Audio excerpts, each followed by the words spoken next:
کھانے پینے کی اشیاء میں ملاوٹ آج پاکستان میں عوام کی صحت کے لیے سب سے بڑا خطرہ ہے اور ہر ماہ ہزاروں افراد ملاوٹ شدہ اشیاء کے استعمال کی وجہ سے جاں بحق یا سنگین بیماریوں کا شکار ہو رہے ہیں۔ دودھ جانوروں سے نہیں بلکہ سنگھاڑے کے پاؤڈر، سرف، الائچی اور کوکنگ آئل سے بنایا جا رہا ہے۔ مرغی کے نام پر مرغیوں کو مرغی کا ہی گوشت کھلا کر اور ہارمونز کے ٹیکے لگا کر تیار کیا جا رہا ہے، جس کی وجہ سے وہ مرغی جو فطری طور پر 1 کلو سے اوپر نہیں جاتی 3 کلو کی ہو کر مارکیٹ میں بکتی ہے۔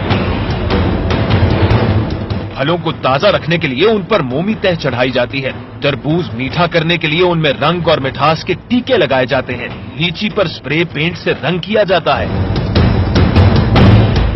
حد تو یہ ہے کہ لہسن کا وزن بڑھانے کے لیے اسے تیزاب میں ڈبویا جاتا ہے، آٹے میں میدے کی آمیزش کی جاتی ہے اور میدے میں سنگھاڑے کا پاؤڈر ملایا جاتا ہے، چنے کے چھلکے پیس کر چائے کی پتی تیار کی جاتی ہے، پھر اس چھلکے پر رنگ کر کے چائے میں ملا دیا جاتا ہے، مرچوں میں چوکر ملائی جاتی ہے، ٹماٹروں کی بجائے آلو، کدو، اراروٹ اور رنگ ڈال کر مضر صحت کیچپ بنائی جاتی ہے۔ گوشت کا وزن بڑھانے کے لیے ذبیح کی شہرد میں پانی، مردہ جانوروں کی چربی سے گھی، ادرک کو تیزاب میں ڈبو کر صاف کیا جاتا ہے تاکہ وہ تازہ نظر آئے۔ گاڑیوں کے تیل کو گھی اور کھانے کے کھیل میں ملانا اور ان سے پکوڑے اور سموسے تیار کیے جا رہے ہیں۔ سبزیوں کی ہنگامی پیداوار کے لیے بھی آکسیٹوسن نامی انجیکشن کا استعمال معمول بن گیا ہے۔ ماہرین کے مطابق اس طرح قدرتی طور سے سبزیوں اور پھلوں کو لائق استعمال ہونے میں تقریباً 10 سے 15 دن لگ جاتے ہیں۔ ڈاکٹروں کا کہنا ہے کہ آکسیٹوسن کا استعمال عام طور پر ڈیلیوری میں پریشانی کے وقت کیا جاتا ہے۔ اس کے علاوہ اس دوا کا کوئی استعمال معروف نہیں۔ ڈاکٹروں کی یہ بھی رائے ہے کہ آکسیٹوسن سے تیار کی جانے والی سبزیوں سے لوگ پیٹ اور دیگر خطرناک عارضوں کا شکار ہو سکتے ہیں، بلکہ کینسر تک کی بیماری بھی لاحق ہو سکتی ہے۔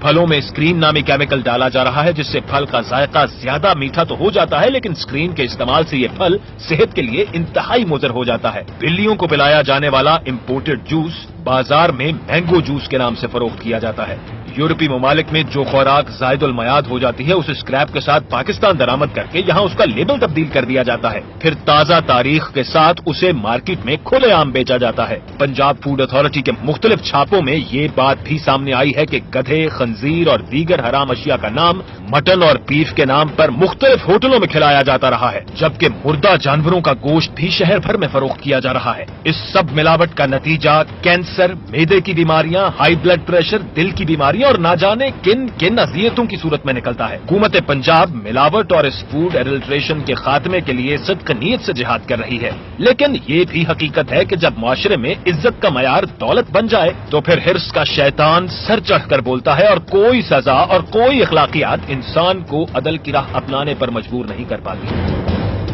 اس وقت حد یہ ہے کہ یہاں پہ بڑے بڑے نامور کمپنیز ہوں، میں بہت بڑے بڑے نام والی کمپنیوں کے بات کر رہا ہوں، یا چھوٹے گھریلو کاٹیج انڈسٹری ہو، سب کے سب اس جرم میں شریک ہیں۔ حالت یہ ہے کہ اس ملک میں اب تو زہر بھی خالص نہیں مل رہا، زہر کے اندر بھی ملاوٹ ہو رہی ہے۔ کسان جو ہے مہنگا ترین پیسٹیسائڈ خرید کے اپنی فصلوں میں ڈالتے ہیں اور وہ کیڑے مکوڑے جو ہیں وہ مرتے نہیں ہیں۔ مرتا کون ہے؟ ان کی گائے بھینسیں اور دیگر جانور، جنگلی جانور وہاں پہ آ کے جب وہ پانی پیتے ہیں زہر آلود جس میں پیسٹیسائڈ ملے ہوتے ہیں وہ مر جاتے ہیں۔ گدھ جو ان کا گوشت کھاتے تھے وہ مرنا شروع ہو گئے، یہاں تک کہ اگر اب آپ پنجاب کے دیہی علاقوں میں اور دیگر علاقوں میں جاتے ہیں تو ذرا یاد کریے گا آپ نے آخری باری گدھ کب دیکھا تھا۔ گدھ بھی ناپید ہوتا جا رہا ہے، آپ کو چیل نظر آئے گی، آپ کو چیل نما اور چیزیں نظر آئیں گی، گدھ آپ کو نظر نہیں آئے گا۔ برگی ایک ایسی چیز ہے کہ ہمارے ہاں خوشی کا دن ہو یا غم کا دن ہو، مرغی نے تو اس کو تو پھڑکانا ہی ہے ہم نے۔ وہ شادی ہو، بچے کا عقیقہ ہو تو مرغی کاٹنی ہے، اور کسی کا 40واں ہو یا کسی کا 100واں ہو تب بھی ہم نے مرغی کاٹنی ہے۔ لیکن مرغی ہمیں کس قسم کی مل رہی ہے؟ وہ ملک جس کا یعنی 11ویں نمبر پہ آتا ہے دنیا کے اندر برائلر کی پروڈکشن میں، برائلر بنا کیا رہا ہے؟ واچ، یہ آپ دیکھیے گا کہ برائلر مرغی جو ہے یہ 40 دن کی جو ہے وہ آپ کو میں ابھی دکھاتا ہوں، یعنی اور اس کو 4 کلو تک اس کا وزن پہنچتا ہے اور پھر اس کو کنزیوم کیا جاتا ہے۔ دیسی مرغی جو کسی قسم کی جینیٹک انجینئرنگ سے نہیں گزری ہوتی وہ بہت مشکل سے 1 کلو تک پہنچتی ہے۔ اس قدر اس کی تیز گروتھ ہونے کی وجہ سے مختلف ادویات اور اینٹی بائیوٹکس کے ٹیکے اور مخصوص فیڈز ہیں۔ مرغیوں کو وزن بڑھانے کے لیے سلفونامائڈ کے ٹیکے لگائے جاتے ہیں، اس کے علاوہ مختلف جراثیم اور انفیکشن سے بچاؤ کے لیے اینٹی بائیوٹکس اور اینٹی پروٹوزون ادویات دی جاتی ہیں، جو اس چھوٹے سے عرصے میں عرصہ حیات میں مرغی سے نکل نہیں پاتی اور ان مرغیوں کے گوشت میں یہ ادویات جو ہیں وہ رہ جاتی ہیں اور ان مرغیوں کا گوشت صارف کے جسم میں یہ تمام زہر جو داخل کر دیتا ہے، جو ایک طرف اینٹی بائیوٹکس کے خلاف ریزسٹنس پیدا کرتی ہیں، دوسری طرف سانس اور پیٹ کی بیماریوں کا سبب بنتی ہیں، اور ان مرغیوں کو کھانے کے لیے ان کے ہم جنسوں کی آنتیں، چربی،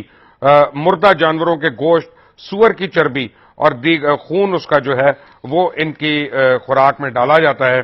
تاکہ فیٹس جو ہیں وہ زیادہ پیدا ہوں اور یہ جلد از جلد موٹی ہو جائیں۔